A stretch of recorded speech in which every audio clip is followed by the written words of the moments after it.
it should go just like we talk normally. Right. That's the idea. You ain't trying to, pretend like, we ain't trying to, because we can curse. We can do the, you know what I'm saying? We say the hell we want.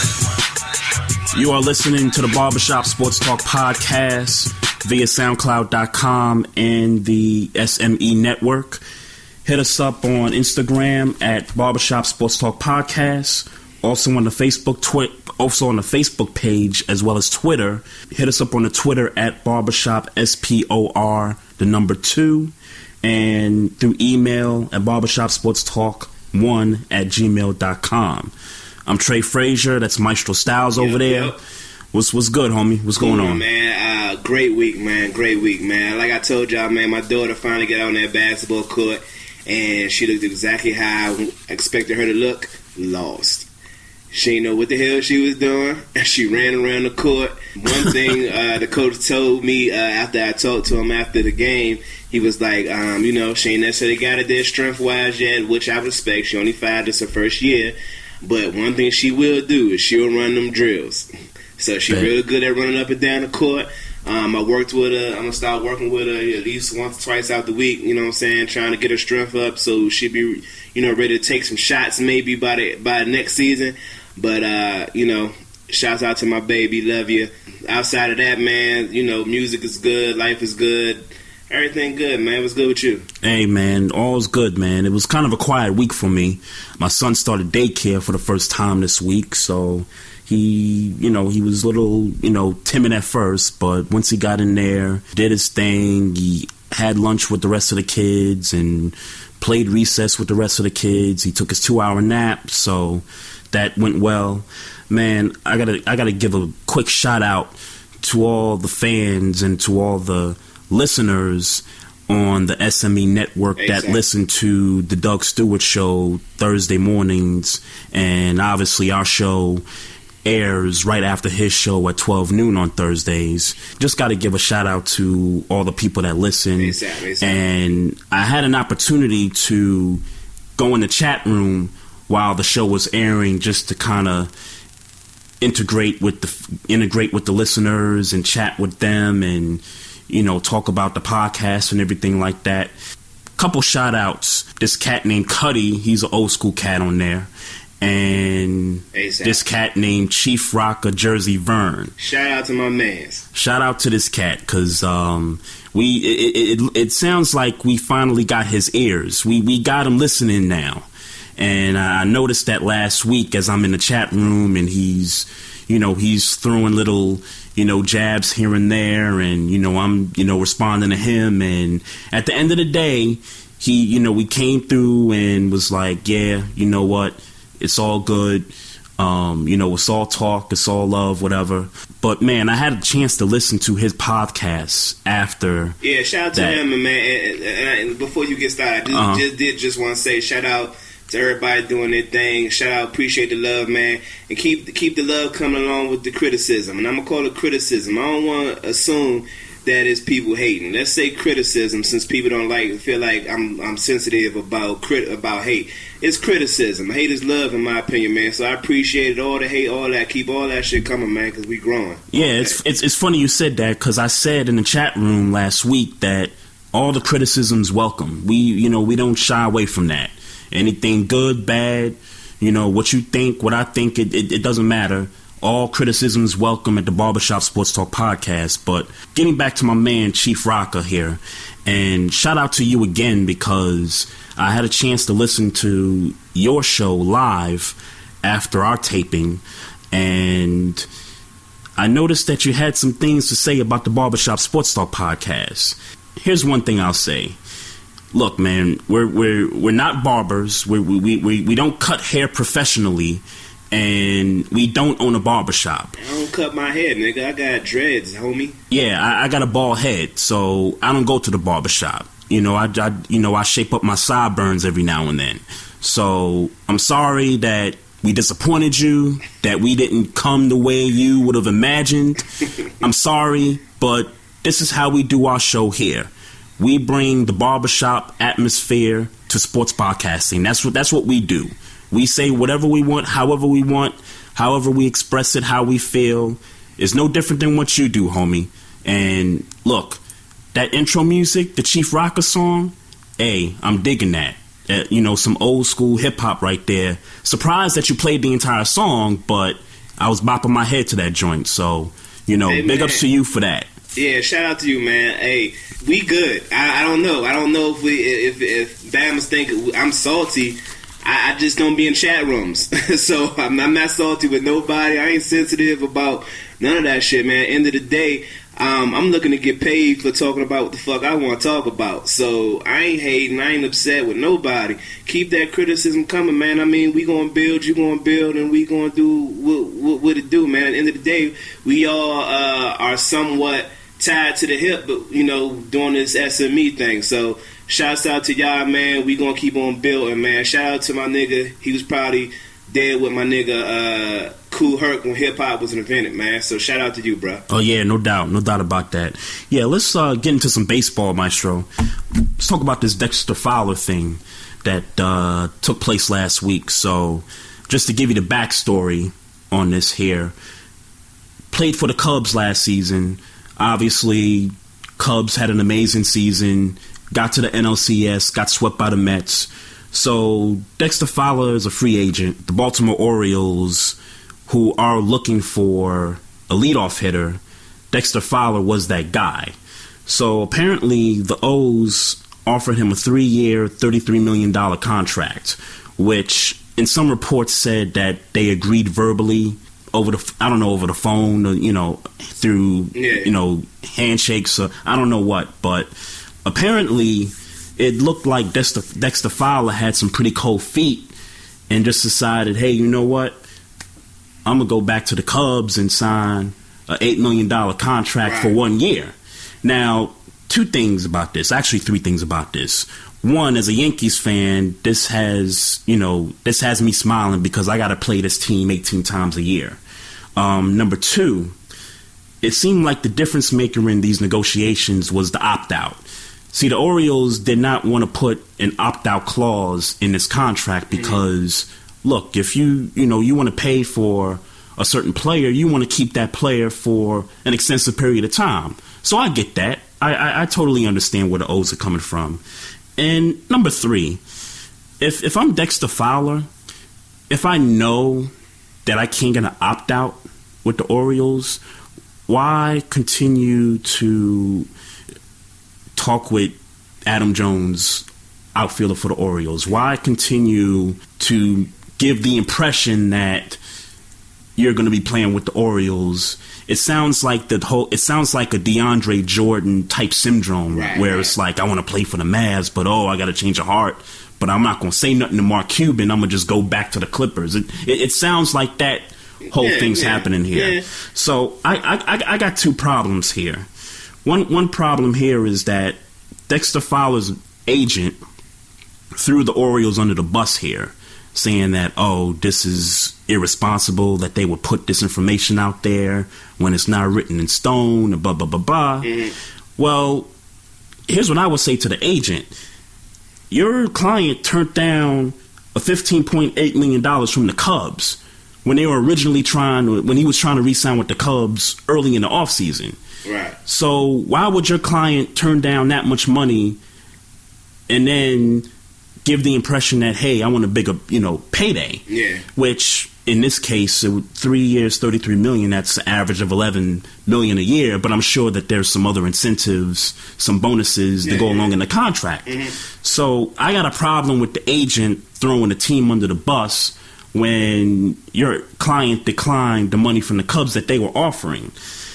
Number 2, there's this Forbes.com article about how the Orioles are losers in this whole situation. Time out. Forbes.com, that's sort of like the money business magazine thing, right? Yeah. So if you're about money management and about sports business or whatever, you would have to say that Dexter Fowler was the loser in this. He took a pay cut to stay with the Cubs. Uh-huh. From that... What did the Forbes say? Do you know what their logic was? Well, they threw the stats out there. They threw Dexter Fowler's stats with the Cubs last season. Money magazine threw out sports stats. Exactly. That's why I'm like, wait a minute, Forbes. Stay in your lane, nigga. You're supposed to be about money here. Yeah. Come on, the Orioles didn't lose here. Money-wise, they didn't lose. Right. Dexter Fowler, he took a pay cut. I mean, first of all, you turned down 15.8 the first time. Then you look like you're going to get a good lucrative contract with the O's. Then you turn that down, and then you go back to the Cubs for $8 million with an opt-out. Yeah. Okay, so what does the opt-out mean? That means you're trying to bet on yourself that you can perform better than you did, the previous year. Right. From a performance and a team perspective, look, the Cubs have a better roster than the Orioles. I don't even think it's even that close. I mean, with all the offseason moves that the Cubs made, getting Jason Hayward, they got John Lackey from, I think the Cardinals or Boston, wherever. They made a whole lot of moves. I mean, there's people that think this team's going to win the World Series. Right. So, I mean, Dexter Fowler, he won in that situation, but in terms of the money, he lost. He clearly lost out on that. Yeah, I mean, it seemed like he didn't want to be there. So I mean, and that's what it seemed like. If it's about winning, I get it. Yeah, right. I get it. Right. But don't tell and then me. Depending on how he played, going, this year coming, 1 year he can, re-up. Yeah, he could re-up. Yeah. But I mean, there's no guarantee in that. But with the Orioles, he had a guarantee. So yeah. So Ian Desmond signs a 1 year, $8 million deal with the Texas Rangers. He turned down some money with the Nationals over the last couple years. Yeah. 7 year, $107 million he turned down in 2014. And then last season turned down a $15.8 million deal, which I think had some incentives in it as well. Yeah. Man, this guy. Hey man, like I said a long time ago, like when we realized we weren't going to the playoffs last year, the Nationals they had to kind of break this team down, and this is just nothing more than seeing the fruits of what I called in October. I feel like Yep. The team had to be breaking down. A lot of people. With why I still do believe we're going to be a decent team going into this year, people had to go. Oh, sure. People had to go. Sure. A lot of people had to go. So, Papelbon's still on that team? Papelbon's still there as of now. Wow. As of now. But we knew Ian Desmond was going. I was pretty clear that he was going to be gone. Sure. And honestly, I look to maybe two more people being gone. Right. Who in my head, I don't really know, but two more. I'm looking for like two more people to be gone. Right. I guess we can get into football. Yep, absolutely. The franchise tag deadline actually was 4:00 this afternoon as we're recording on a Tuesday. Some interesting names here. Muhammad Wilkerson for the Jets got the tag. Josh Norman with the Panthers. Alshon Jeffrey with Chicago. Von Miller, which is probably the biggest name on this list. Yeah. Got the exclusive tag. Kirk Cousins getting the tag as well. Anything there that kind of stands out at you? I mean, for me, Alshon Jeffrey, and they made clear that they're not really talking about giving him any type of long-term deal. So maybe with that, and then with the Matt Forte issue, they looking like they're not going to sign him as well. Mm-hmm. So we talking about they really looking to break this team down. Sure. It seems like. So that, I mean, I won't say that stuck out to me, but just with what I read about Matt Forte today is just like, okay, there's that. Jermaine Johnson with the Rams, Tremaine Johnson, I'm sorry.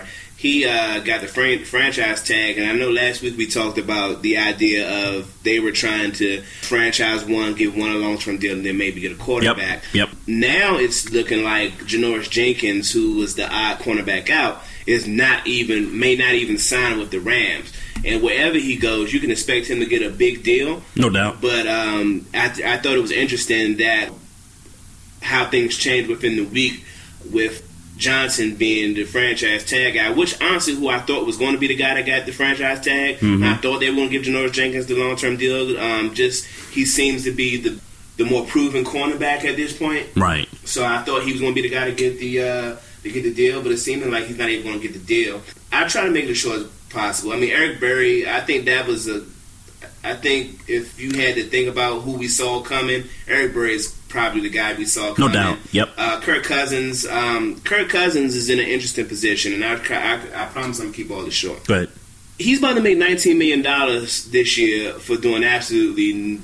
I ain't gonna say absolutely nothing. They went to the playoffs. I was about to say, but come on now. And he made the playoffs in the NFC East. He's about to make $19 million for that. So he got a lot of proving to do this year. I think it's very clear that they're going to have to decide, with RG3 obviously getting ready to be out, and then Kirk Cousins being hell-bent on saying, hey, I want this franchise quarterback money, when he could have just took the 14 mil or whatever I think we agreed on was kind of second-tier money. Sure. Excuse me. So now he's in a position where he got to prove himself, or he could see himself getting less money and maybe not even getting that less money with the Redskins, depending on how he plays this season. So he put a lot of pressure on himself, I think, by not, kind of taking, kind of meeting between that 14 and 19. Sure. I think he kind of put it all on him. Which I guess if you got to depend on somebody, hey, ride with yourself, I guess. Hey, I have no problem with how the Redskins are handling this. I agree with how the Redskins handle it. I do, yeah. If Kirk Cousins wants to challenge himself and risk going out there and not getting a big payday for years to come, let him do it. I like how the Redskins put this in play. I think they did the right thing. It gives them an opportunity to see, okay, Kirk, you got us to the postseason this time. Let's see you do it again. Right. And if you do it again and with you Tony win, Romo back, and if you win us a playoff game now, then we could talk a long-term deal. We can talk about $20 million a year. We can talk about that. Yeah. But right now, the jury's out still on you, bro. Yeah, you ain't beat the winning team yet. Yeah, the jury's out on you, bro. Yeah. You stink on the road, for one, and like you said, he hasn't beaten the winning team. So, hey, I don't agree with a lot of things the Redskins do, but this one right here, yeah, absolutely. I agree with. I'm going to say something about the Bears in this situation, though. Doesn't it seem to you like the Bears have been kind of breaking the team up maybe over the last couple of years, minus the quarterback? Yeah. And I'm going to look at this as a whole 9 years of this Bears team. They've been to the playoffs once in the last 9 years. Mm-hmm. And at some point, you got to think, okay, if we're not getting nowhere, if we can't beat Aaron Rodgers twice a year, if we can't compete in the division, then we got to break this team up. I'm kind of stunned that they gave Jeffrey the tag here. I'm a little shocked at that. I would think that if you're the Bears, you got to kind of break this team up. You're letting Forte walk. I know he's a running back, and I know he's at 30 years old. But as a team, they're not going anywhere. Well, here's what I think. Like I said, here's the thing. Forte was going to request a lot of money, which he's going to deservingly get. And he should. He's going to deservingly get that somewhere else. So they had to let him walk, in my mind. Right. They got Langford coming up behind him. He had some good games last year, so what I'm saying, that's cool. Then, as far as Jeffrey is concerned, I'm okay with the franchise tag. But it's very clear that they don't think they got the guy, or they don't want to pay him. Sure. So I'm leaning more towards they don't think they got the guy, but I feel like... Meaning the trigger man. Well, meaning I don't think that Alshon Jeffrey is a number one receiver. Okay. Yeah, I don't think he's a number one receiver. Now, was that based off of last year's results, or is that just what you see on the field? On the field as a whole. I understand that he's had good years, namely with Brandon Marshall on the other side of him. That's true, and he's had some health injuries as well. But I'm not convinced that he's a number one receiver. Mm-hmm. So take what you want from that, but I don't see him. I don't see that they think that he's the guy that we need to give a long term deal to. We can find Alshon Jeffrey talent in the draft. Sure. And develop that guy this year. I'm not, without even really knowing who in college could take his place this year. Right. But we could find somebody, like they found Alshon Jeffrey. It's not like Alshon Jeffrey was a big guy. Didn't they draft Kevin White last year? Yeah, Kevin White. So he's coming back, but he's kind of small. He's a small guy? He's a small guy? Yeah, he's a small dude. So I don't think he's really going to really, kind of, with the jump balls and things of that nature. Sure. But he'll be kind of, he's like that short, shifty guy. Right. So, I mean, shouts out to Kevin White. But I don't think they got a number one receiver. And I don't think they're planning to be good for the next few years. Which is why I'm stunned that they would just be like, hold on, you're not going nowhere. Well, I think they understand that they're going to have to be bad. And I mean, with most teams, you're going to have to be bad for a few years. Yeah, sure. To come back and be good. In most cases, they've been bad 8 out of the last 9. Yeah, but they've been bad 8 or 9. They've been bad 8 or 9 years. In terms of not getting to the postseason. But they was bad thinking they had a team. Right. Now they realize they didn't have a team, and here they are trying to break it apart because they realize after 8 out of the 9 seasons, sure, they've been bad. It's like, okay, this isn't it. It's not working. It ain't it. So now they're finally if you're going to criticize them for taking too long to figure out we ain't got the pieces. Sure. Or giving Jay Cutler that contract. Well, that's what I was going to get at. He got. I mean, I guess he can't really go at this point. I don't know how many years he got left, and how much money. And how much money that the team has to eat if they cut him. Yeah, well, and because I don't think nobody going to give them nothing for him. No, I mean, not. Think, well, some dumb team will do it. There's only 2 teams that's interested in Cap. I think it was the Browns and like the Texans or something.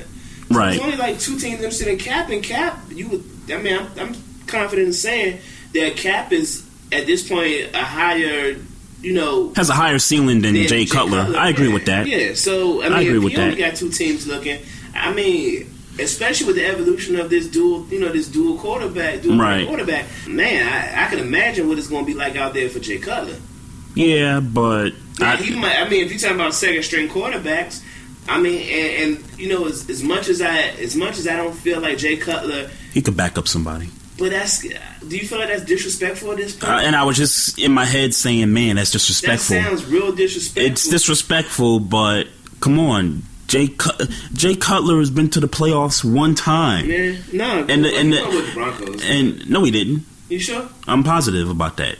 He never took the Broncos to the postseason, but that 1 playoff season they had. He set out in the NFC Championship game, yeah, right. And people criticize him for not getting back in the game. I don't know how hurt he was, but Mario Williams got released by the Buffalo Bills earlier today. I'm not surprised at this move, being that he was talking shit all year. Yep, and he and Rex Ryan did not seem to get along throughout the entire year. So, look, I'm gonna make this pitch for somebody, and I heard somebody say it on the radio. There's people that think the New York Giants can actually make a run at getting Mario Williams. I don't knock that, because the Giants need defensive help badly. Yeah. They do. They really need it. I mean, what's Mario Williams going to cost at this point? That's interesting. I don't know. I mean, obviously he ain't going to be worth the money he got going in the Buffalo. Sure. And obviously, I would think, would he get like 90? He got like $90 million. Yeah, so we can cut that in half. Sure. $45 million. Yeah, we can cut that in half off rip, I think. Sure, so we can cut that in half. I mean, how many years you think giving him? Maybe he had, 5 years for 90? I think it was at like 5 years for 90. Yeah, so we could do like 45. About 4 years for 45. I say 4 or 5 year contract. Yeah, like some about a 4 or 5 year contract. I don't really know how he would fit schematically. I don't really know. I mean, I'm so uninvested in Mario Williams at this point of life. You know what I'm saying? Like, I feel like he should have been way better than what he really turned out to be. Yeah, wasn't he a number 1 pick? I believe years ago, he was 2006. Number 1 pick. Yeah. So I mean, I'm really at this point, it's like, man. Yeah, I feel you. But I think the New York Giants is a team to look out for that could use his services. They need defense bad. Yeah. They need it in the worst way. I mean, shit, I feel like Buffalo needed him. I mean, he didn't really show up for him the way I think we all thought he was going to. Was it the scheme? Nah, I think, honestly, see, here's my thing about schemes. And I'm not saying that certain players don't work well in certain schemes. I totally agree with that. Right. Like, certain players were trained all their lives to play, one way, and sometimes it's difficult to change. Yep. But I don't feel like the effort was there. I mean, I don't. Yeah. I think, and I didn't watch many Buffalo games this year. Not a whole lot, but enough. I know he's had double-digit sack years. I know he's had that. Yep. And I think, again, I felt like he should have been. He had been there for. Did he finish out his contract? No, I think it was. Yes. No, I think this was like either his second or his third season with the Bills. Yeah.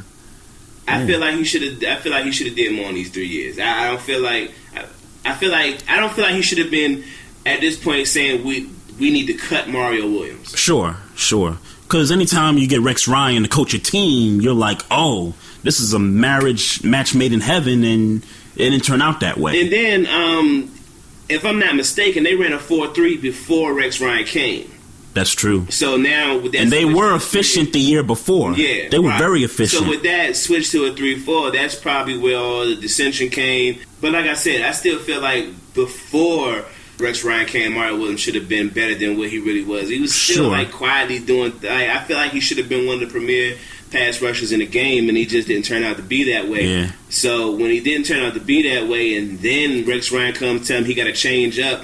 And he don't want to change up because he's used to doing what he do. Right. I mean, I'm sorry, you got to give some more effort to make it work. Last thing you should be doing is talking shit. Yeah, for real.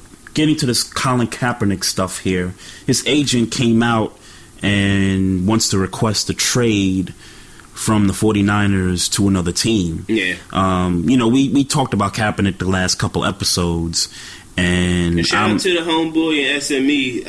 What was that the show that come on after our joint? Oh, the Grizz. The Grizz, yeah. Shout out to them because I heard he was going in on Cap last week. Oh man, the Grizz was going in on him pretty hard. He said and I don't know if you heard the episode, but he said that Colin Kaepernick is the type of guy you would see greeting people at Walmart. Wow. Like that's disrespectful right there. Wow. I mean, he went in hard, but it goes back to what I've been saying. It seems like everywhere Chip Kelly goes, it just seems like there's always some rumblings about, we got to go. Chip's here. He's going to tear the team up. Let's go. Yeah. Get him out of here. Yeah. Now, I'm still under the impression that that's what's happening here.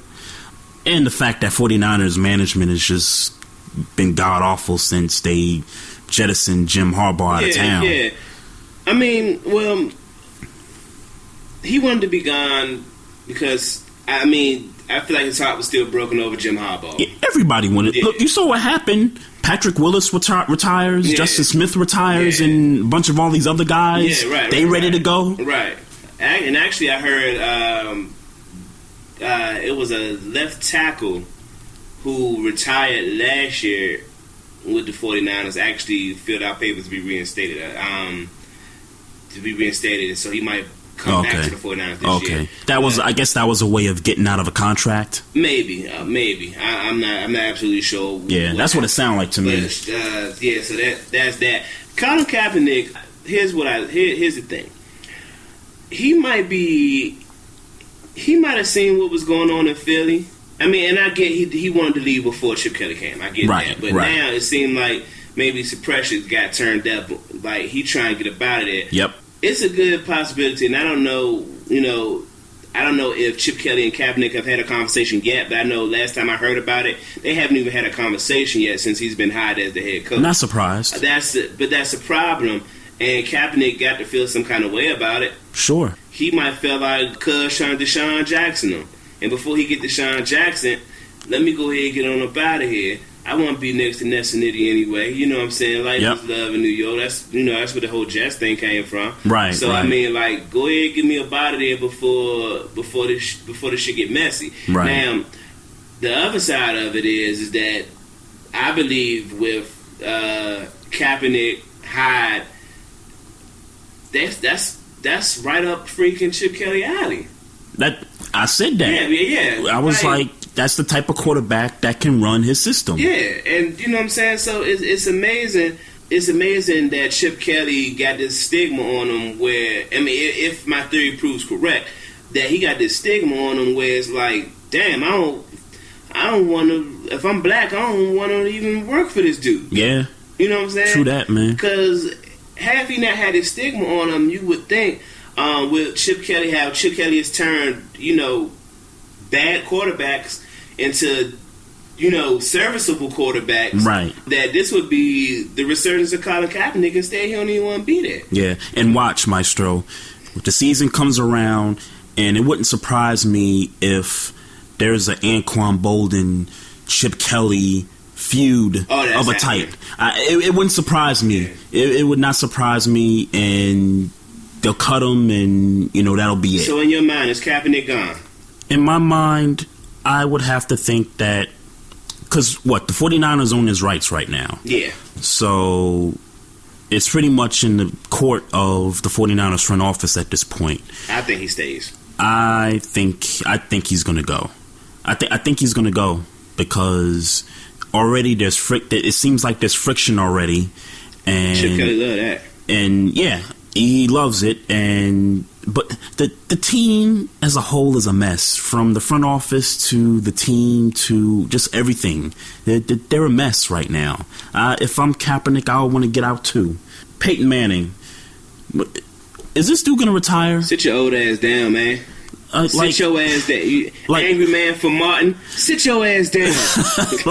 like for real though. Like Peyton, I don't know what you're waiting for. Obviously, you stunk last year.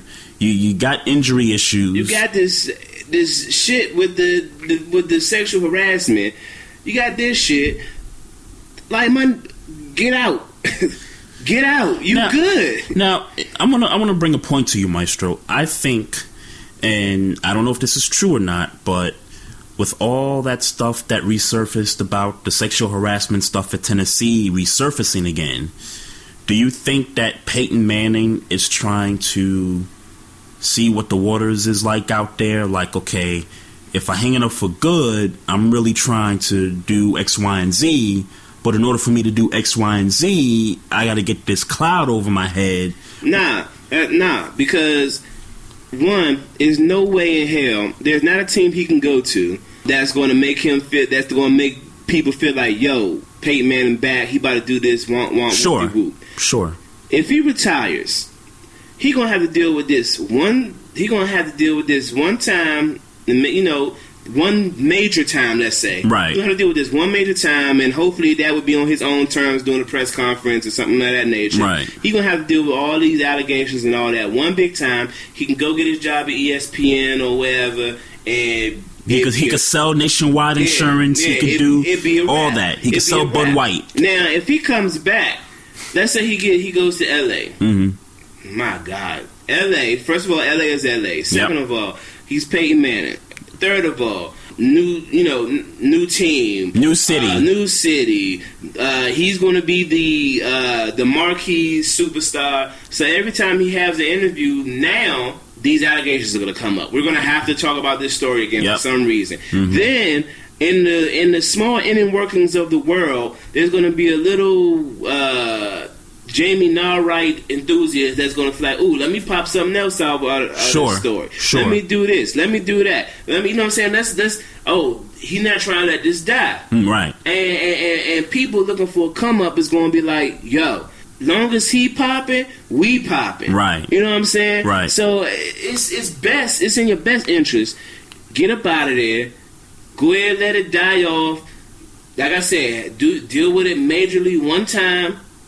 Go work for ESPN. Go work for Fox Network. Nationwide still gonna rock with you.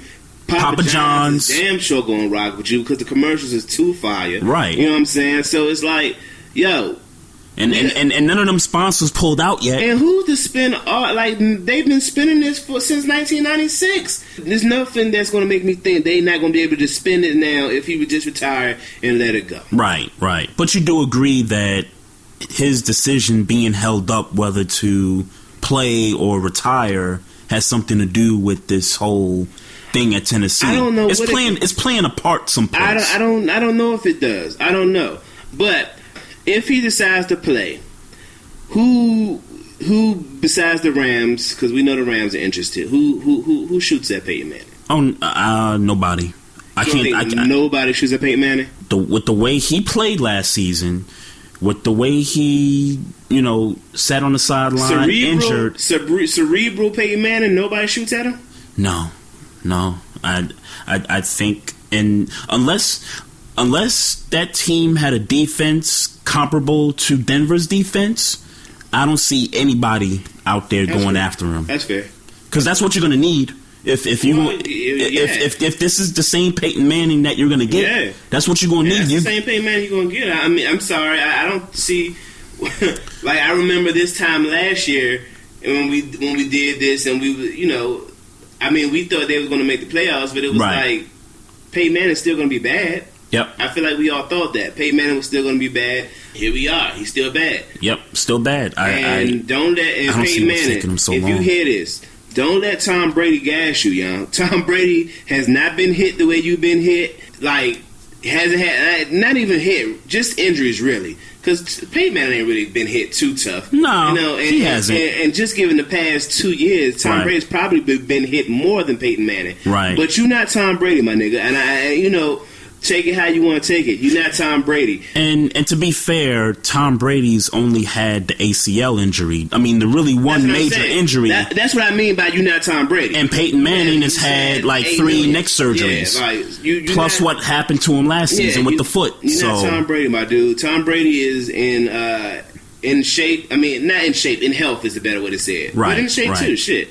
But you know what I'm saying? Tom Brady, you're not him. Mm-hmm. You know what I'm saying?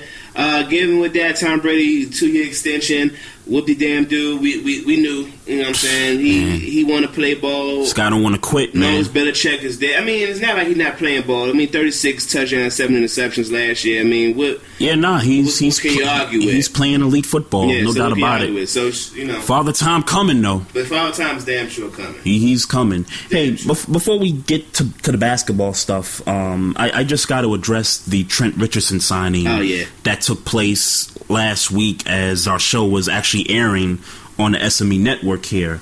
Like I told you in the pregame, to me, this is more about one guy doing a favor for a fellow alum. Ozzie Newsome is the All-American at Alabama. Yeah. Trent Richardson obviously went to Alabama. So this is parallel to what Mike Tomlin did for Mike Vick. Yes. Okay. Only difference is that Mike Vick, city to city, school to school. Yes. Only difference is Mike Vick actually got to play in the regular season, and I don't see how in the world that Trent Richardson is going to even see the field regular season. He's not going to make the team. So let's get to the basketball, man. Exactly. A lot of basketball to talk about. Shout out to Kyle Lowry of the Toronto Raptors. Stu went ham on the Cavaliers on Friday night. Yes, sir. Dropped 43 points, 5 rebounds, and 9 assists. This is probably the team to face in the Eastern Conference Finals, probably, when it's all said and done. Is this the Eastern Conference Finals preview? I don't know, man. Well, you know how I feel about Toronto. But I feel the same way about Toronto. So it's like, I feel like, as bad as the Wizards playing, I feel like if they made the playoffs and had to play the Raptors, I feel like we could beat them. Right. It's bad, man. I just don't believe in them, and I don't know what it is, because I mean, it's not that DeMar DeRozan is a bad player. He's not. It's just what I mean. I don't understand. Right. Like I just don't understand why they don't seem to. I can't put that series on DeRozan against the Wizards. No. Definitely not. Definitely not. I'm just saying, the only person that, they got good players, but the only person that truly strikes out to you as a ball player, like a star, is Kyle Lowry. It's like this stigma over that team that, nobody since Vince Carter has emerged as a star. They've won one playoff series in their entire existence. And I think that was against the Knicks back in 2001, I think. Yeah. So I mean, I feel like DeMar DeRozan, I mean, for God's sake, they had Anthony Bennett on their team. They just cut him recently. Yep, I saw that. The hell were you doing, Anthony Bennett on your team? Yeah, I don't know. Taking up bench space. Yeah, that's really what it is. For what reason, man? Yeah, until I see them do it, I don't trust them in the postseason. Now, with the way the conference like the Cincinnati Bengals. Yeah, it's comparable to that. Now, when you look at the rest of the East, and I'm going to get to the Heat in a second here, but when you look at the rest of the East, who has that superstar that can take them? I mean, you want to give me Dwayne Wade with the Heat?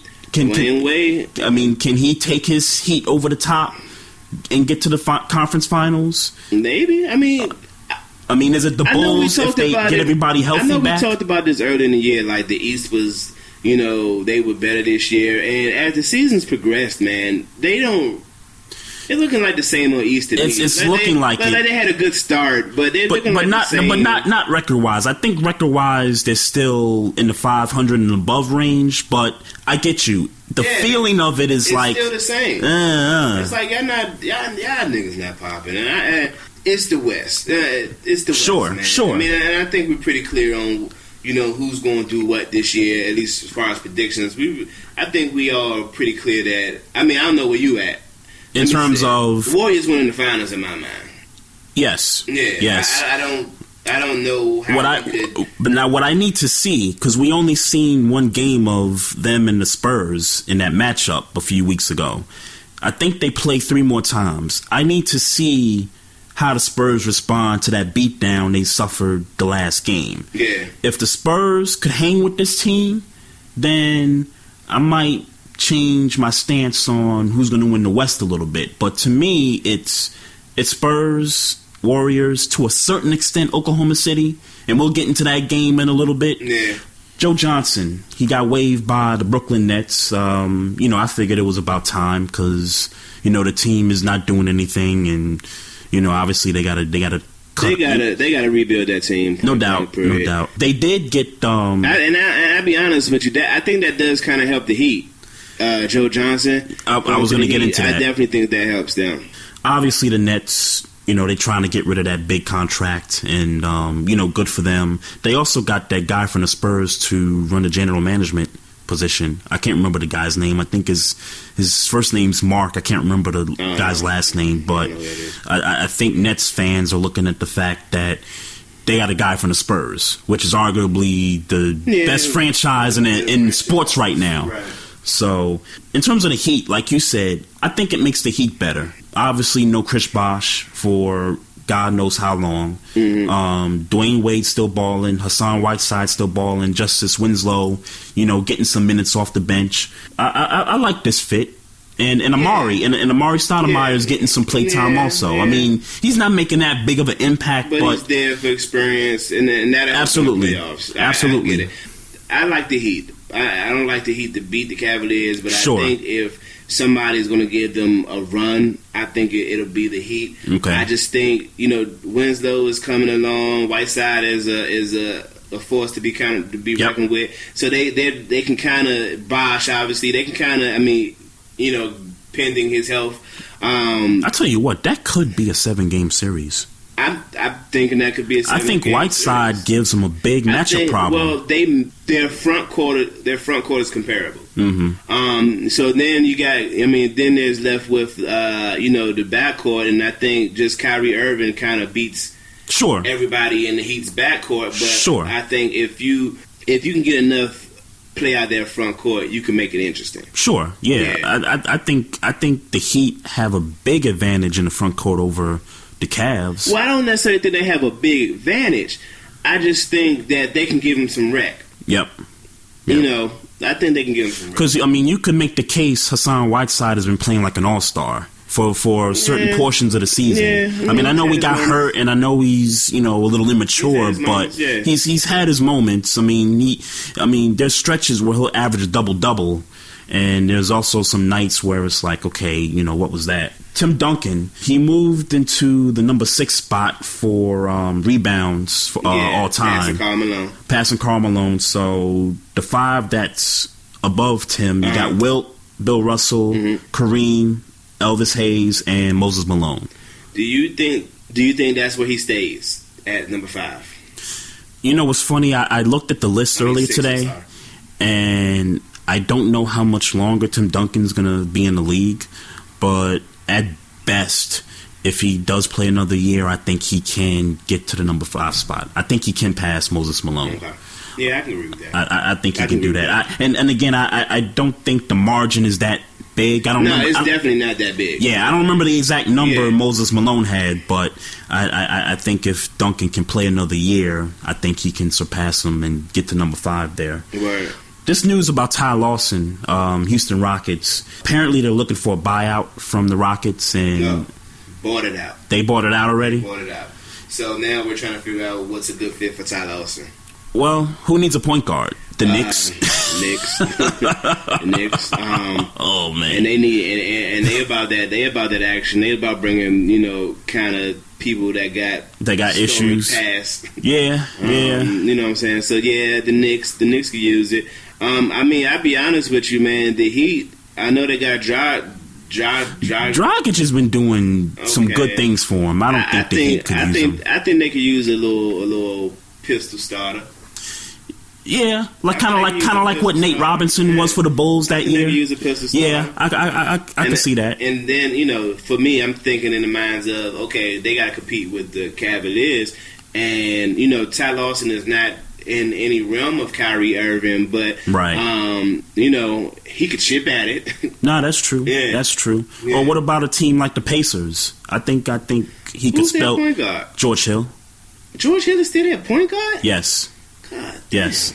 I hate George Hill at point guard. I really don't feel like he's a point guard. What do you feel like he is? Space? He's a backup 2 guard. He's a backup 2 guard who's been playing starting point guard. To me, he don't shoot that much to be a 2 guard. But he's more like the defensive, like a Thabo Cephalosha to me. Right. Who could shoot the corner 3. You know what I'm saying? He's more like that dude. Right, he's never been a point guard to me. And I don't understand how he's, year after year, played point guard. That's a team that I think could use Ty Lawson's services. Yeah. If George Hill is their damn point guard, that's a team. Yeah, I mean, because they still got some fight in them. They ain't as trippy as they was like Lance Stevenson and when West was there. But, I think they lost some toughness, but that kid, I can't remember the guy's first name, Turner. He's a rookie. He plays power forward. Yeah. That guy's been doing some good things for the Pacers. I don't know. It wasn't a good fit with the Rockets, apparently. Even though I thought it was going to be a good fit. I really did too. But this kind of results from the Rockets season, though, don't you think? The Rockets are bad, man. In terms of what was going on, they got Kevin McHale fired. The whole Dwight Howard and James Harden not getting along, and all that. They not getting nobody the fuck out of there. Right. Yeah. So maybe this is just a result of this happening. Yeah. So your boy Kyrie Irving, it was reported by Stephen A. Smith on ESPN, or as SME likes to call them, the Puppet Master. Oh yeah. All right, so Stephen A. reports that he's unhappy in Cleveland. He came out yesterday and said on Monday, saying that no, that's not the case. I'm good. I mean, obviously we having some chemistry issues or whatever, but we good. We just got to work some things out. That's a lot of drama for a team that is number 1 in the conference. It's a lot of drama. And this is what I was thinking. When LeBron left Cleveland the first time to go to Miami, I was under the impression that he was coming there to become, to learn how to be the Zen, the guy who can handle all this. Right. Initially, for lack of a better way of explaining it, he came there to gain all he can get from Dwayne Wade, to gain that Dwayne Wade gene. Yep. And, you know what I'm saying? And when he got it, or seemingly got it, I felt like this is when he decided, I need to go back home and finish business. Yep. So you go there, and you go there with the, let's call it the Dwayne Wade gene for right now. You go back to Cleveland with the Dwayne Wade gene, and then here it is. You come back to Cleveland, and you got Kyrie Irving. And Kyrie Irving is a young ball player. Obviously, he's been running this team, since he's been there. And I was really under the impression that LeBron James was going to be able to facilitate, based on what he had learned in Miami, was going to be able to facilitate Kyrie Irving really becoming the star. Yep. Just kind of bring them along. LeBron James will still be the man for 2 or 3 years, but eventually he'll kind of pass the team on to Kyrie Irving. Right. And I think that would have worked for LeBron James, because everybody knows I call LeBron James Scottie Pippen. I call him that. Sure. He's the Scottie Pippen. He's a way better facilitator, distributor, rebounder of the ball than he is a scorer. Sure. Where Kyrie is probably one of the better scorers in the league. Yep. But he's forced to play point guard because he's, small. Right. And he could break you off the dribble. Yeah. Very easy. So it's like, but Kyrie, I think we all agree, just based on stats alone, that Kyrie is not a true traditional point guard. Yeah. So why not? He don't necessarily LeBron don't necessarily got to be a point guard, but he certainly can, run point guard. Sure. Without being the point guard of the team, the starting point guard of the team, and that would have helped. That would have, in my mind, been him facilitating Kyrie to be everything he was supposed to be. They win titles together as I don't want to say Michael and Jordan, because that's not the case, but as Dwayne Wade and LeBron James in Miami. Yep. No, I agree. Yeah, and I agree with that. It doesn't seem like that's the case. It seems like LeBron James isn't, and I don't know what's going on in the locker room, but it doesn't feel like LeBron James is really helping Kyrie develop. Younger Kyrie, right? Scoring Kyrie. You got to think at some point, I'm not going to be LeBron James is not going to be here forever. He's not old, but he's certainly not young in basketball years. Right. He's got a lot of mileage on him. Yeah, and at some point, you do want to fall back and get paid for the fruits of your labor in the past, but not necessarily have to produce as much as you did when you was the man. Right. So, that's why I think he's averaging maybe 25 points a game right now. Yep. If he can go down to 20, but still getting 7 assists and getting 7, 8 rebounds a game, you know what I'm saying? That kind of dude, but that facilitates Kyrie being the scoring threat that he is. And I don't see that's what's going on, and I feel like that's kind of irking Kyrie. Yeah, I you're onto something there. Some of the things that was talked about with the Cavs season, I remember earlier in the season where it seemed like everybody's focusing on what Golden State's doing. And I remember LeBron doing a press conference one day after the game. They can't run with them. Yeah, they can't. They really can't. I remember one game during the press conference where LeBron was basically kind of threw the team under the bus in a way where it was like, look, this team over here that just won the chip, they coming out like gangbusters, and we're coming out like flat. Yeah, you know what I'm saying? Yeah. Like if this is the team that we gotta beat to get to what we want to get to, we can't come out and play ball the way we're playing ball. We gotta do some things differently. We gotta be sharp. We gotta be on our P's and Q's. Right. And it doesn't seem like, and I know this is a lot of criticism for a team that's in one spot in the East, but it's not. Yeah, because expectations are high. Yeah. Everybody in Cleveland expects this team to win the championship. You got LeBron James, arguably the best player on the planet. Arguably right now, because Steph Curry's on another level. Yeah. You got one of the better point guards in Kyrie. You got a double-double machine in Kevin Love. Mm-hmm. Even though Thompson do that dirty work. Absolutely. J.R. Smith, if you can control him, he can hit his outside shots. Wing defender. You got pieces. Yeah. Long story short, you got pieces. You got pieces, and I like what Tyronn Lue's been doing, since his tenure here. He's been allowing the bench to get more minutes. Yeah. I don't think David Blatt was doing that with the bench enough. So James Jones is getting some minutes out there.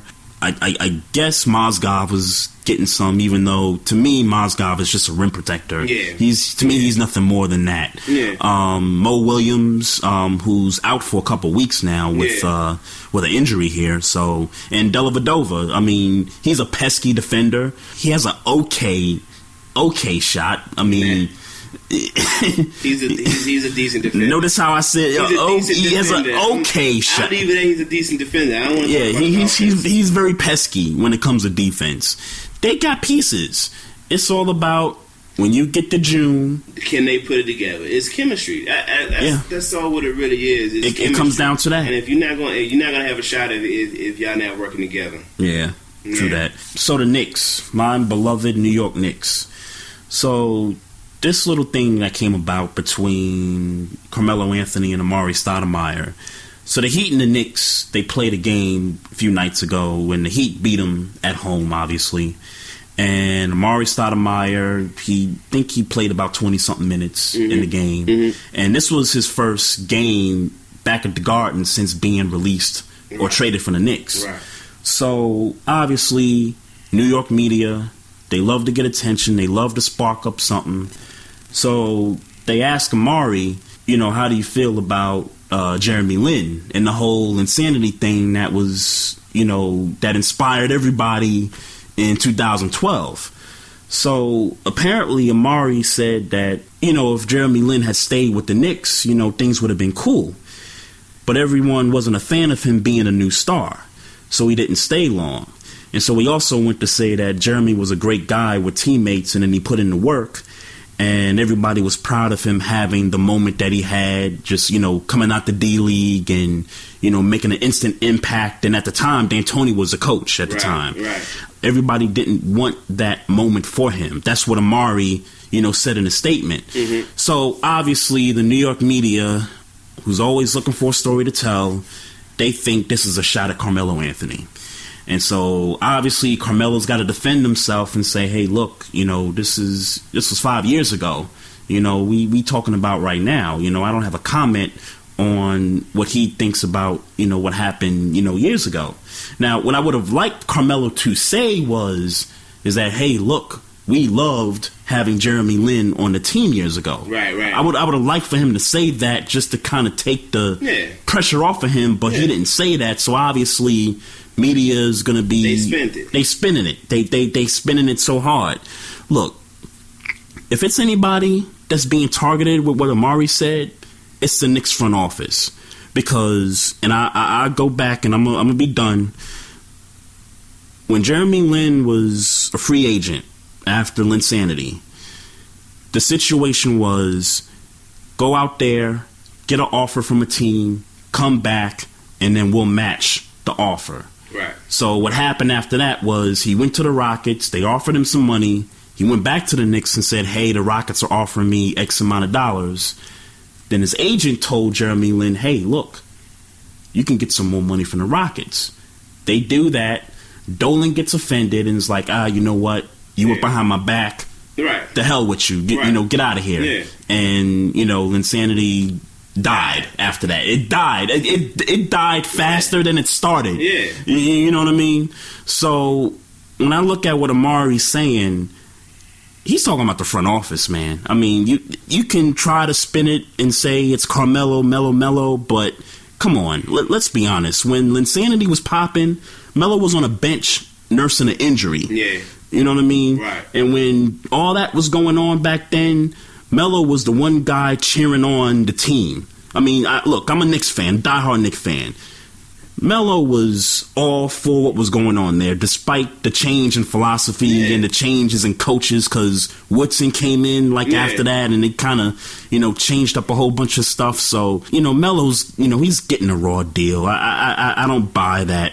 Amari's taking a shot at Carmelo. I don't buy that at all. Nah, I don't buy that at all either. But I mean, like the media is good at doing. We spend shit. I mean, shit, deal with it.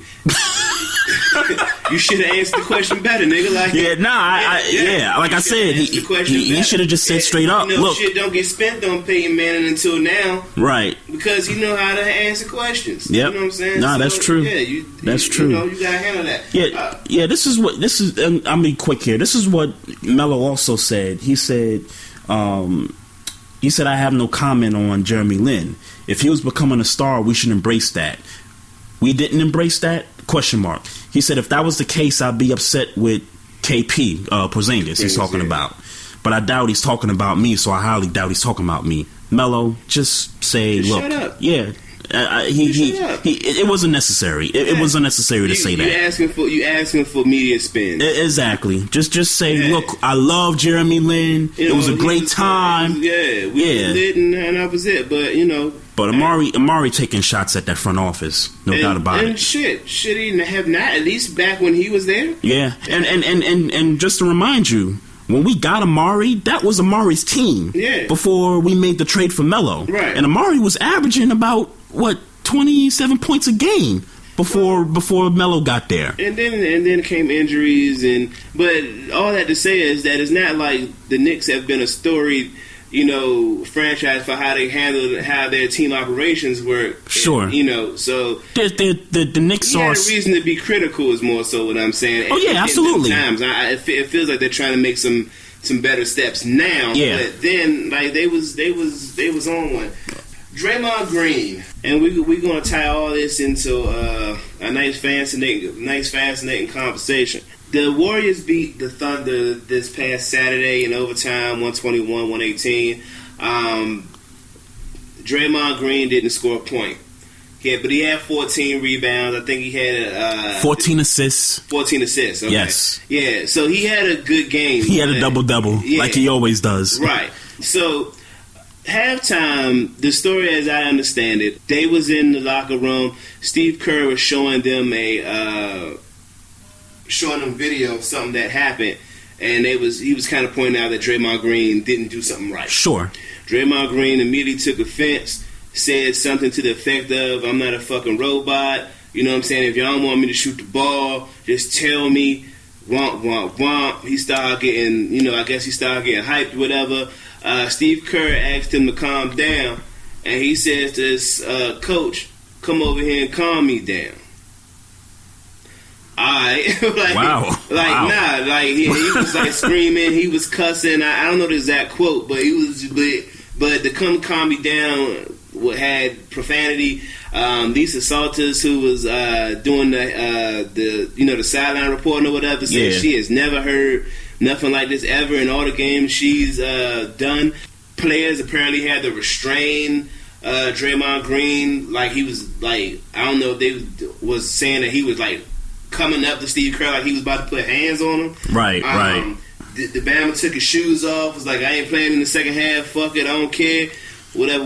Klay Thompson had to, they had to, calm him down. And let's be honest, they were getting dominated in this game by the Thunder. I mean, the Thunder should have lost. Yeah. Keep it a buck. Yeah, they should have lost. They should have lost this game. The Thunder came out guns blazing in this game. Yeah. So, Kevin Durant had 30. And then Westbrook had another 20, 27, something like that. And 13 assists to go along with that 27. And Durant hit 7 threes in that game. Now, he fucked up later on in the game with some turnovers, some missed free throws or something. And fouled out. Yeah, fouled out, right. Yeah. So, he definitely fucked up in the end. Had they played a little more mistake-free basketball in the fourth quarter, they probably should have won this game. Oh, absolutely. The big play to me was toward the end of regulation. They inbound the ball, they lose control of it, and he fouls Iguodala. Right. And Iguodala, who by the way is not a great free throw shooter, knocks them both down and ties the game. Right. Draymond Green has come out and made his little apology. He shouldn't have did it. He shouldn't have did it, which he shouldn't have. And I think we all know that was kind of out of pocket. But right. I know listeners don't like when we do this, but Skip Bayless brought up an excellent point on ESPN the other day. Yep. And he says that a complaint of Draymond's was it seemed like a complaint that he wasn't taking enough. He felt like he wasn't taking enough shots. He felt like he should take more shots. He should have took more shots. So I think what's interesting, he brought up an interesting point, and I phrased the same question to you, is A, does him feel like he should take more shots seem selfish? That's one question to the big question. And two, if he feel that way, is that selfish and is that detrimental to the team? And how do you feel that would affect them as far as winning the title this year. It's not going to affect them at all. I mean, this team all around is a very unselfish basketball team. Draymond Green can shoot the ball 25 times if he wants to, and the Warriors will still win the game. I mean, based on what we've seen this year so far, and by the way, they're going for that Bulls record. They're going to try to supersede that. I feel like they'll get it. Yeah, it's looking 74-8, something like that. Yeah, it's looking more like they're going to get that record. This team just, I mean, they beat you in so many different ways. It's not even funny. I mean, we didn't even talk about Steph Curry yet, but you know, it's hard to defend that guy. It's hard to defend Draymond Green because not only is he a pretty good front court player, but he's also a great passer. Yeah, as you can see with the stats. Lead in triple doubles. Yeah, Harrison Barnes can knock down shots from outside. Iguodala comes off the bench. Sean Livingston comes off the bench, good and these point. guys. Yeah, Sean Livingston is like really. He's a good dude. Yeah, good backup point. Mo Spates gives you work. Yeah, you know what I'm saying. Even though this motherfucker don't got a post game to think that the Mo Spates. Oh yeah, that's ridiculous. I mean, like his jumper is good. I mean, he's definitely a good big man, but right. It's like, god damn, too many jumpers, man. I know. It's just crazy, but I don't think that locker room blow up has any effect on this team at all. Yeah, it's a family environment. They just won a championship, so they got the pedigree. They know what it takes, whether it's you got to get on somebody's nerves or whether you got to yell at a nigga face or you got to get up in somebody's face. Whether they got to do that to get to where they got to get to me, it's all fine. They, you know, I got no problem with it. Yeah, I agree, man. I think what's key is that, you know, for as much credit as Steph Curry and, you know, Klay Thompson gets, which they should, by the way. 32 points, by the way, by Klay Thompson in that game. Yeah, Draymond Green is, you know, the leader of dirty work. Sure. For that team. Sure. Bogut gets his little shots in long, but for the most part, they put Draymond Green on everybody's best big man, and he's not like the biggest power forward you've ever seen. Right. And he continues to play defense with people that are probably 3, 4, 5 inches taller than him. You know, might be 20, 30 pounds heavier. You know, things of that nature. And he manages to still score points, rebound the ball, and pass the ball. Yep. You know, so it's not this. He's the glue to the team. Yeah, I mean, he's vocal leader. Yeah, I mean he's definitely the glue to the team. Outspoken. So you know, heart and soul. I mean, he's like It's not even. I can't even really think of a fair comparison because it's like Steph Curry's not the vocal leader. He's the star of the team. He's the star, but he's not the vocal leader. Yeah, you know what I'm saying. And normally those things are mutually exclusive. No, sure. Like if there was a team huddle before a game, the one guy that stands out in terms of getting the team riled up is Draymond Green. Right. To me, I mean, if you were to put it in football terms, Draymond Green would be the guy to hype, the huddle up. Yeah. So I mean, shouts out to him. Don't do that shit no more. Keep it a little bit in check. I mean, it's kind of like I don't want to say a lose-lose situation, but it's kind of like it's pros and cons to it because you want that guy on the court, but you don't want that shit in the locker room. Sure, you know what sure. I'm saying? No, I got you. There's that shit, man. Steph Curry, man. Chef Curry. Cooking with the pot, nigga. Like, hey, look, man. Chef Curry. There's so many places we can go, man. I mean, we could go with the Oscar Robertson and Isaiah Thomas criticisms. I mean, we could go Phil Jackson. But I think we got to start with. Let's start with the game, though. Yeah, 46 points, 6 assists. And before you like delve into that game too deep, the game before them niggas scored 50. Oh, against the Magic, Against the Magic. Yeah. And then the game before that, I believe he played... yeah, I can't remember the team. Yeah. He dropped about 30-something. He showed out that, like, the nigga showing out, man. Like, yeah. He's showing out. Yeah. This is crazy. It's crazy. I don't know how else to describe it, man. And he's definitely best player for my money. in the league right now, and you know that's always subjective. That can always change at the drop of a Sure. 4-month span of somebody going in. Sure. But for my money, he's the best player in the game. I mean, we all know he's a runaway MVP. Adam Silver, do me a favor, just give it to him. Give him the MVP. Just give him the MVP. I mean, it's nobody you can possibly give it to. I'm sorry. Yeah, I would love to see somebody say LeBron James is the MVP this year. Nah. I would love. I mean, because the voting. When the voting comes up, I would love for this to not be a unanimous vote. Sure. I would love for this to not. I guess sports reporters do the voting. Is that? I don't know who the hell does the voting. I think whoever does the voting. I think the sports reporters do that. I would love that person's. I would love to hear that person's conversation. It should be unanimous. Yeah, Steph Curry. There shouldn't be anybody. Just polish up the trophy. Just engrave his name in it already. Yeah, just get it done. I mean, even if he got injured and didn't play any more this year. Word. I don't know if there's anybody that Word up. I watched a highlight video of all his threes. Yep. From last Saturday's game, and it's like he does it however. I forget who the guy that was guarding him. He passed it off to Iguodala and ran behind Iguodala. Right. And you watched it like the dude didn't cut through the screen. Right. Now was this the game? This was the game-winning shot? Game. No.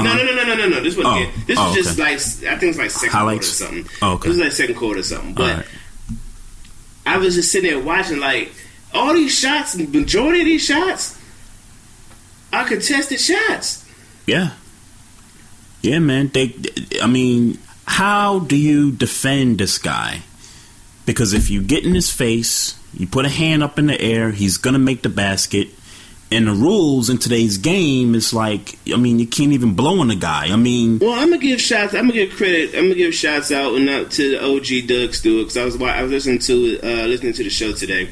I think the only plausible idea at this point, and Oscar Robertson said something to this effect too. Right. Is that you got to full court press him. Yep.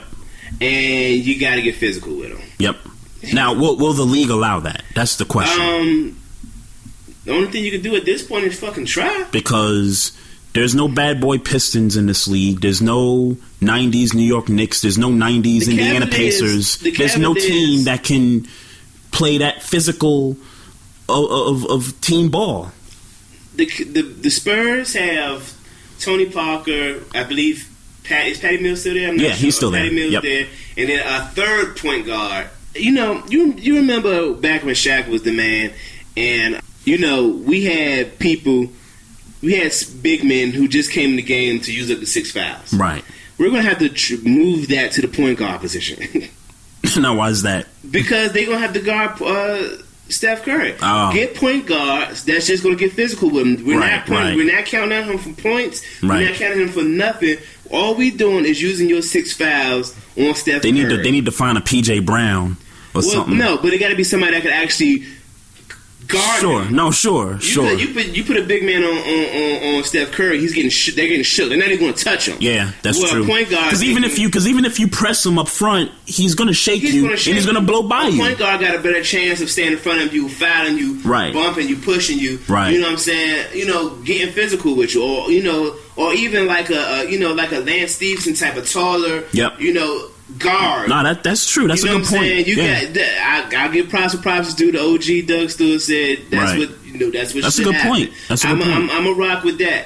I'll say this. I fuck with winners.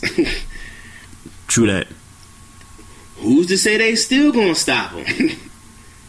You can't stop the guy. Who's to say you still gonna stop him? You can't stop him. He might really be like his 4-point play status might go up at that point. No doubt. Like he might be getting fouled and still throwing them shits out. And let's not forget, you got other snipers on this team that can hit shots just as good as he can. Yeah, I won't say good, but Klay Thompson can drop 40. Yeah.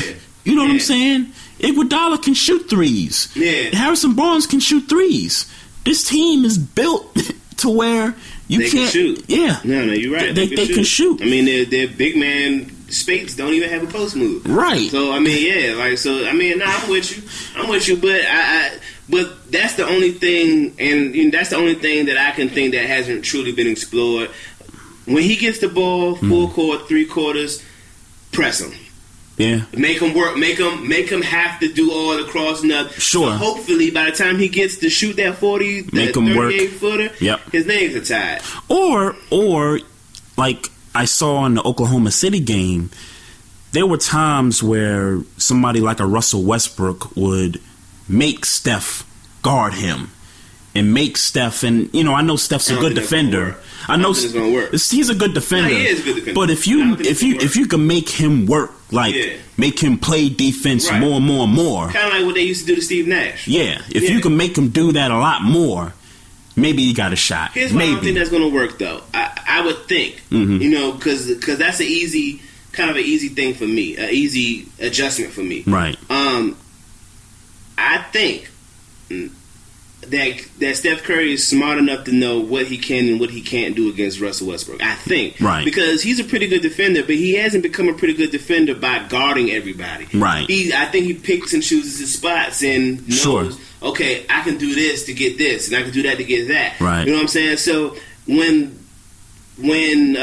Westbrook gets aggressive, which he's going to do, he want to go to the rack. Oh, let him go to the rack. Right. Lead him into your big man, and let your big man deal with it. Lead him to Bogut. If he want to pull up, now he could probably deal with Westbrook. I think Westbrook's still going to get his points, but I think he could deal with Westbrook at a better capacity. If Westbrook going to get his.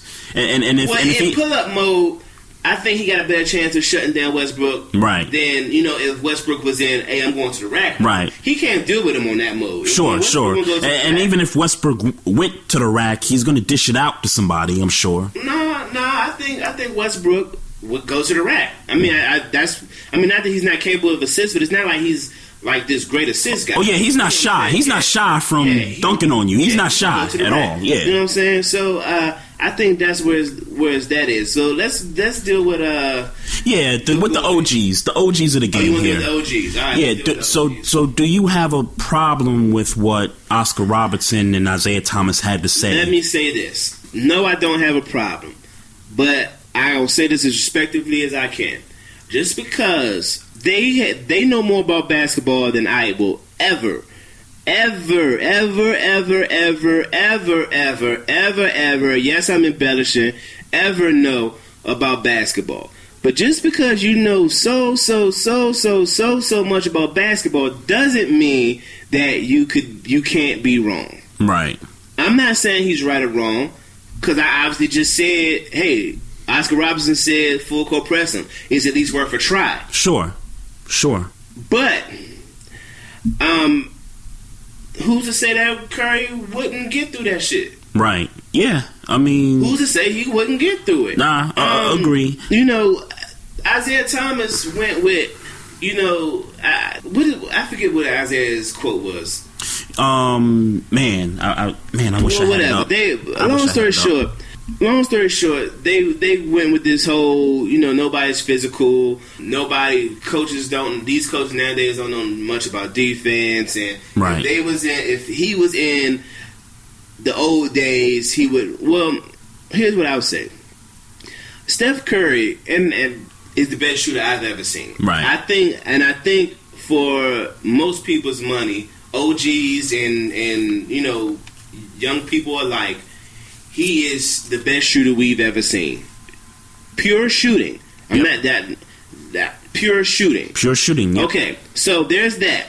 Then his handles are pretty freaking up there. I mean, I ain't gonna say the best handles ever, but they're pretty freaking up there. Yeah. Handles are there. Mm-hmm. Then let's say, okay, we get the ball out of his hands. He runs well off the ball. Yep. You telling me he can't run and get a shot?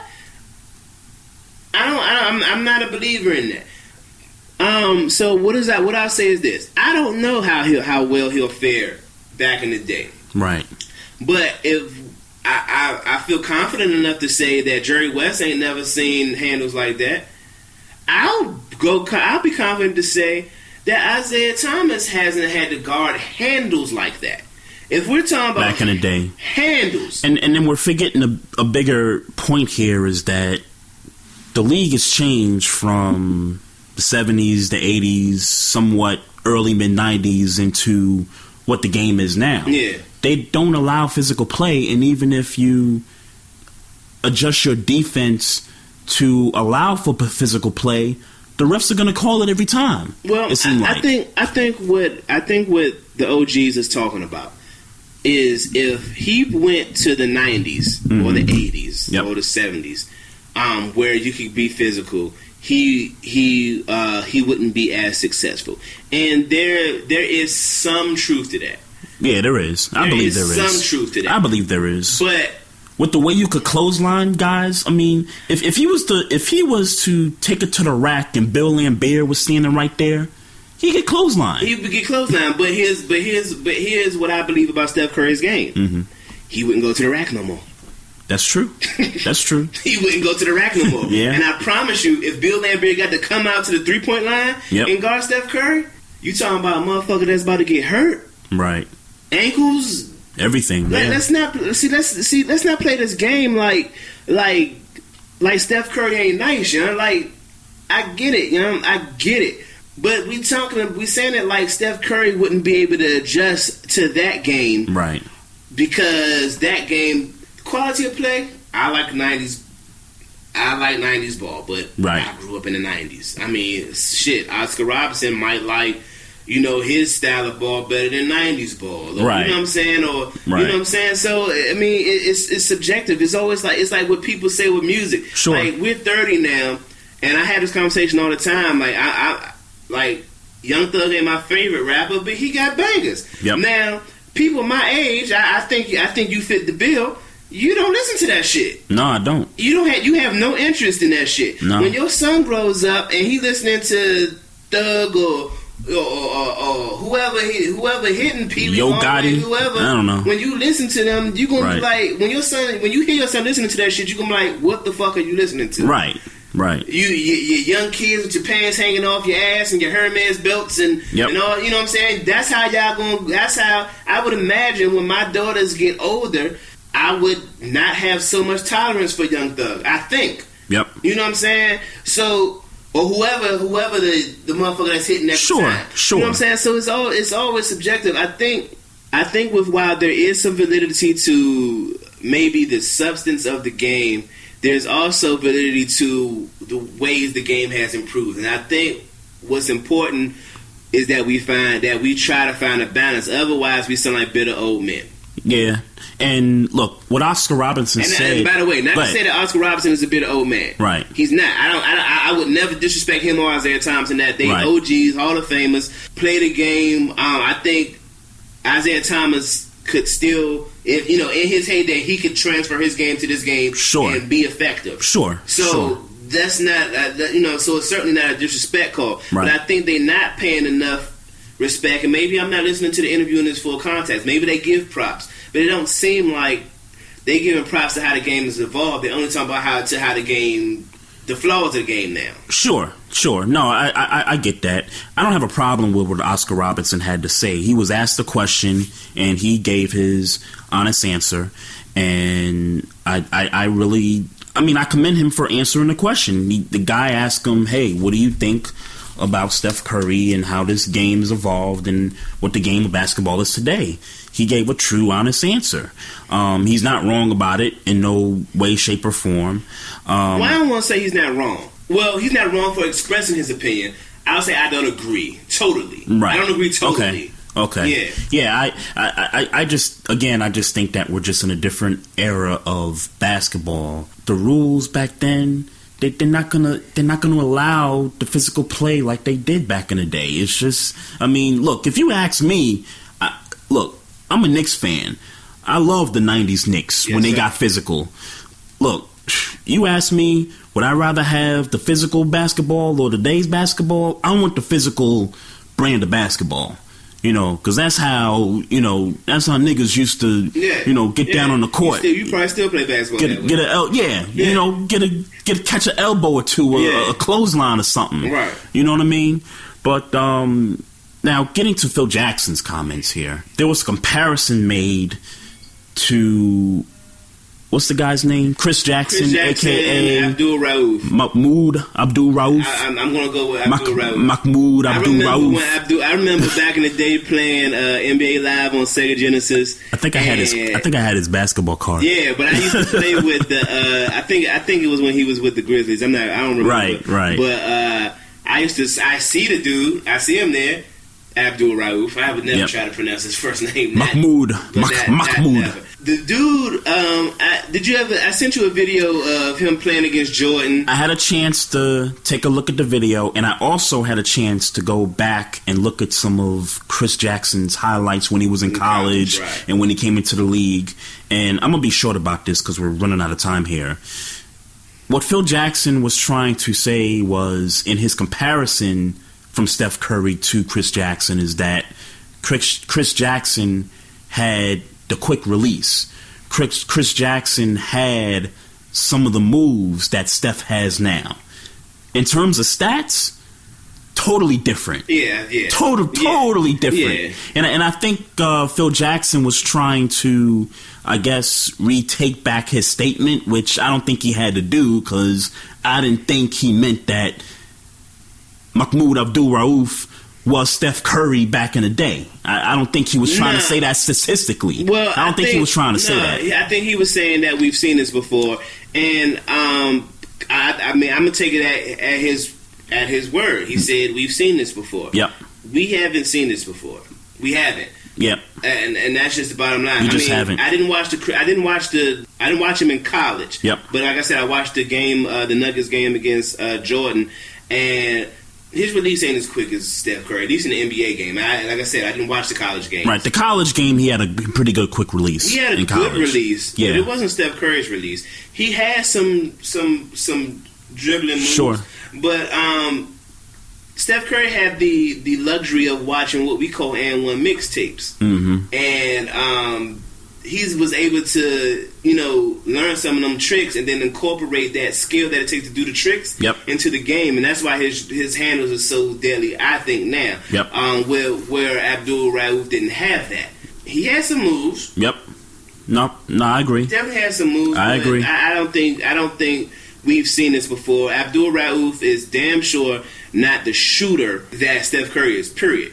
Mm-hmm. Not the shooter, but definitely some of the intangibles that he had in college. It was there. And really, I would love for somebody in this chat line when this show airs to tell me that they've seen Chris Jackson or Abdul Rauf pull up from 40.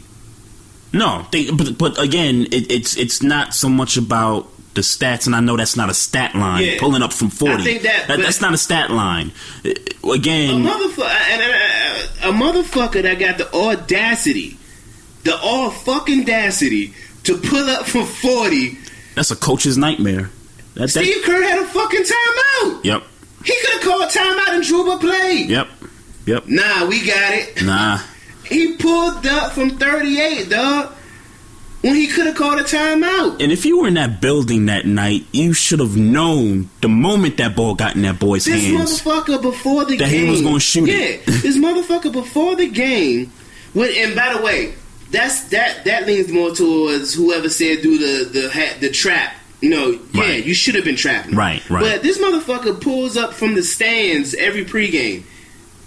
Yep. This motherfucker, when he was in Charlotte, he played a game against Charlotte or whatever. Mm-hmm. Motherfucker shot 100 fucking threes and made 94 of them. Yeah, man. The dude, he works on his craft, man. That pre-game routine. That's it, man. Pre-game routine. And his wife looked good. And his mama looked good too, though. And his mama looked good. God, light-skinned niggas is winning. You hear me? Oh, man. They winning. Crazy. Hey, so that wraps up the show for this week. Don't forget, to our listeners, our archive of our episodes is also on SoundCloud.com. Just go to SoundCloud.com and just type in Barbershop Sports Talk Podcast, and all of our episodes will be right there. And don't forget, as always, we got our social media outlets. We got the Instagram page at Barbershop Sports Talk Podcast. Hit us up through the email at barbershopsportstalk1@gmail.com, and also on the Facebook page. And Maestro's got the Twitter handle going, Barbershop SPOR 2. He's Maestro Styles. I'm Trey Fraser. We'll holler at you next week. Don't watch me, niggas. Watch TV.